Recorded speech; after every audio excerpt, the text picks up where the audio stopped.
अशोकनगर जिला मुख्यालय से करीब 35 किलोमीटर दूर स्थित करीला धाम माता जानकी के दरबार में मेले का आयोजन किया गया।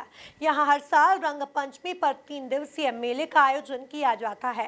मेले में लाखों श्रद्धालुओं ने माता जानकी के दरबार में माथा टेका। वहीं रंग पंचमी पर पिछली बार मध्य प्रदेश के सीएम मोहन यादव सहित कई जनप्रतिनिधियों ने भी माता जानकी के दरबार में हाजिरी लगाई थी। इसके अलावा पूरे दिन और पूरी रात परंपरागत राई बधाई नृत्य का सिलसिला भी चलता रहता है। देखिए एक खास रिपोर्ट। दरअसल करीला धाम पर लगने वाले इस मेले को मन्नतों का मेला भी कहा जाता है। कई किलोमीटर के दायरे में फैले इस मेले में पूरे देश भर से श्रद्धालु मन्नत मांगने आते हैं। बताया जाता है कि जब माता सीता ने यहाँ लवकुश को जन्म दिया था तो स्वर्ग से उतरकर अप्सराओं ने यहाँ बधाई नृत्य किए थे। तभी से मन्नत पूरी होने पर श्रद्धालु यहाँ बधाई राई नृत्य कराते हैं। रंग पंचमी पर 3 दिवसीय मेले के दौरान आस्था, मन्नत और श्रद्धा का माहौल देखा गया। देश भर से आने वाले वहीं आज करीला मेले की व्यवस्थाओं को देखने के लिए ग्वालियर कमिश्नर मनोज खत्री ने व्यवस्थाओं को दिखाया। वहीं दूसरी ओर ग्वालियर आईजी अरविंद कुमार सक्सेना ने बताया कि सुरक्षा के पुख्ता इंतजाम किए गए हैं। सुरक्षा में चूक बिल्कुल भी बर्दाश्त नहीं होगी और अवैध रूप से बिक रही शराब पर सख्त रूप से कार्रवाई की जाएगी। आज मैंने और आईजी ग्वालियर के साथ में यहाँ पर आके कलेक्टर और एसपी अशोकनगर के साथ में और यहाँ के जो अधिकारीगण हैं उनके साथ में यहाँ पर एक बैठक ली। मुझे बताया गया और मैंने ये देखा कि अधिकारियों ने तैयारियां कर रखी हैं। सारे विषयों पे यहाँ पर चर्चा हुई है और जैसे आप बता रहे हैं कि अधिक से अधिक संख्या में श्रद्धालु आते हैं, तो हमारा ये प्रयास रहेगा कि श्रद्धालुओं को एक बेहतर व्यवस्था हम लोग यहाँ पर दे सके। और पिछली बार की जो हमारा अनुभव है उसका लाभ लेके हम श्रद्धालुओं को बेहतर से बेहतर एक व्यवस्थाएं दे सके। जहाँ तक अन्य व्यवस्थाओं का सवाल है, जहाँ तक मोबाइल टावर की बात है, तो हमारा प्रयास है और बीएसएनएल और एयरटेल वालों से चर्चा चल रही है। मेरी कलेक्टर से इस बारे में बात हुई है कि हम लोग उस अवधि के दौरान अस्थायी रूप से जो टावर इत्यादि का काम है उसके लिए हमारी एक्सरसाइज चल रही है। और मेरा मानना है कि मेरे संज्ञान में भी ये तथ्य आ गया है, तो उन 2 सेलुलर कंपनी के जो मेन मैनेजमेंट है उनसे बात करके हम ये व्यवस्था करना चाहेंगे कि श्रद्धालुओं को अगर टावर इत्यादि नहीं मिलता अपने मोबाइल सेट पे, तो उनके लिए व्यवस्था हो सके। अभी जो मैंने देखा है और मेरी जो बीएसएनएल के जो प्रतिनिधियों से बात हुई है, तो मुझे लगता है कि हम इस बार इस प्रॉब्लम को अच्छी तरीके से एड्रेस कर सकेंगे। और इस अवसर पे पुनः मैं इस बात को दोहराना चाहूँगा कि प्रशासन, पुलिस, सभी विभाग, सबका प्रयास इस बार रहेगा कि अच्छी से अच्छी व्यवस्थाएं हम श्रद्धालुओं को दे सके और एक अच्छी उपयुक्त व्यवस्था यहाँ पर कायम कर सके। धन्यवाद।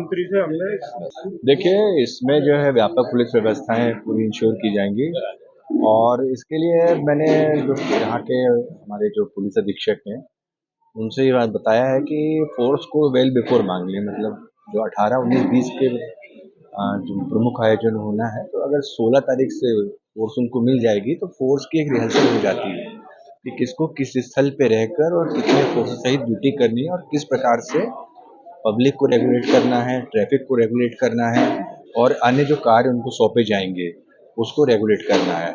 यहाँ विशेषकर मैंने जो अवैध रूप से जो शराब विक्रय है उसके लिए पुलिस और आबकारी विभाग का समन्वय, इसकी लिए स्पष्ट रूप से निर्देश दिए हैं। और इसके अतिरिक्त एक और स्थिति है जो यहाँ पे जो नेटवर्क है वो मोबाइल्स की बहुत एक्टिव नहीं रहते हैं, तो वायरलेस सेट के लिए जो अतिरिक्त मांग है वो मैंने बताया यहाँ पे जो स्थानीय अधिकारी हैं कि वो अतिरिक्त मांग कर लें और चैनल का इस प्रकार से सिंक्रोनाइजेशन कर लें जिससे आपस में अच्छा कम्युनिकेशन बना रहे।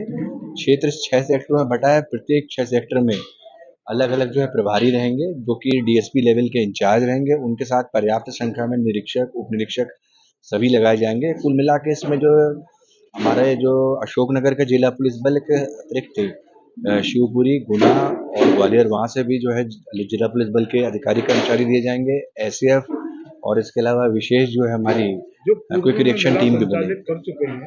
ऐसा कहा जाता है कि जब भगवान राम ने माता सीता को वनवास दिया था तब सीता जी इसी स्थान पर वाल्मीकि जी के आश्रम में रुकी थी और यहीं उन्होंने लव कुश को जन्म दिया था, जिसके चलते इस मंदिर की काफी मान्यता है। साथ ही देश और दुनिया का एकमात्र ऐसा मंदिर माना जाता है जहां सीता जी बिना राम जी के विराजमान हैं। हर साल रंग पंचमी पर लगने वाले इस मेले का स्वरूप भी बढ़ता जा रहा है।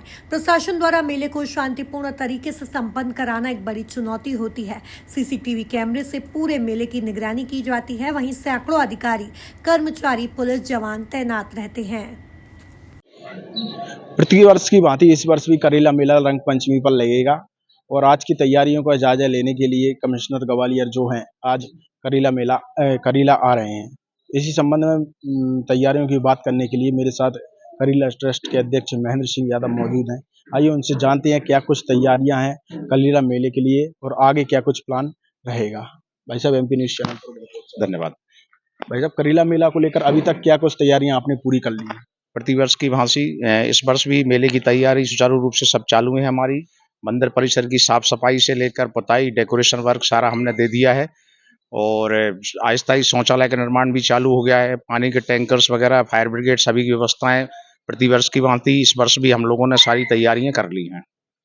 सुरक्षा को लेकर क्या कुछ पुख्ता इंतजाम किए गए हैं? कितनी सीसीटीवी की व्यवस्था है या इस बार हम लोग सीसीटीवी कैमरों की संख्या बढ़ाएंगे। पिछली बार 200 सीसीटीवी कैमरे लगे थे संपूर्ण मेला परिसर में, इस बार 250 के करीब लगाएंगे। पीटीजेड कैमरे भी रहेंगे जो दूर दूर तक निगरानी रखेंगे। उसके अलावा 6 सेक्टर पुलिस चौकियां रहेंगी जो पूरी व्यवस्था की देखरेख करेंगे और पार्किंग स्थलों पर भी पुलिस व्यवस्था इस बार बढ़ा दी जाएगी। पिछली बार की तरह इस तरह व्यवस्था दुरुस्त हो तो इसके लिए क्या कुछ अलग से प्रयास किए गए हैं? इस बार हम लोगों ने पुलिस बल और बढ़ाने के लिए माननीय एसपी साहब से बोला है और कलेक्टर साहब से भी बोला है कि और अधिक संख्या में यहाँ पर ड्यूटी लगाई जाए, जिससे कि अलग अलग सेक्टरों में सभी श्रद्धालुओं को कोई परेशानी ना आए। पिछली बार की तरह जैसे कि महिलाओं की ड्यूटी दिन में लगी थी तो इस साल भी मतलब किस प्रकार की व्यवस्था महिला कर्मचारियों के लिए रहेगी? नहीं, महिलाओं को परिसर के अंदर ही ड्यूटी लगाई जाएंगी। मंदिर क्षेत्र में, मेला क्षेत्र में महिलाओं की ड्यूटी नहीं लगाई जाएगी। इस बार पिछली बार कितने श्रद्धालु आए थे और इस बार कितनी और अधिक श्रद्धालुओं की बढ़ने की संभावना है? पिछली बार 20 से 25 लाख श्रद्धालुओं ने यहाँ दर्शन किए थे माँ के दरबार में। इस बार और अधिक संख्या बढ़ने की संभावना है। यह मेला कितने किलोमीटर दायरे में फैलता है और पार्किंग के लिए क्या कुछ व्यवस्था करीला ट्रस्ट की ओर से, प्रशासन की ओर से की गई है? पार्किंग स्थल दोनों रोडों पे 3-3 किलोमीटर दूर बनाए जाते हैं, जहाँ पर पूरी में सीसीटीवी कैमरे की पार्किंग रहती है हमारी। वहाँ अनाउंसमेंट सिस्टम भी रहता है, पानी की व्यवस्था रखते हैं सारी हम लोग और पुलिस प्रशासन भी दोनों पार्किंगों पर रहता है। जैसे कि अध्यक्ष साहब, खोया पाया केंद्र बनाया जाता है, जैसे कि मोबाइल टावर रहते हैं तो उनकी मतलब भीड़ के कारण संपर्क नहीं हो पाता, तो इस बार मोबाइल टावर्स के लिए क्या कुछ व्यवस्था की गई है? अलग से अस्थायी टावर्स यहाँ खड़े हो रहे हैं। माननीय कलेक्टर महोदय ने व्यवस्था की है। एयरटेल के 2 टावर और अस्थायी रूप से लगाए जाएंगे, जिससे कि संपर्क में कोई दिक्कत ना आए।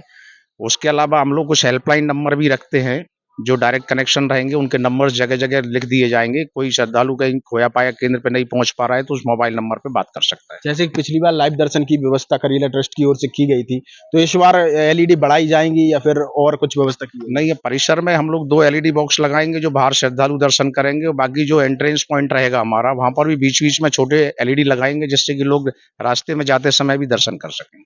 ये थे मेरे साथ करीला ट्रस्ट के अध्यक्ष श्री महेंद्र यादव जी। फिलहाल देखना ये होगा कि आज कमिश्नर के दौरे के बाद क्या कुछ व्यवस्थाओं में सुधार आता है। एमपी न्यूज के लिए अशोक नगर से सुशील कुशवाहा।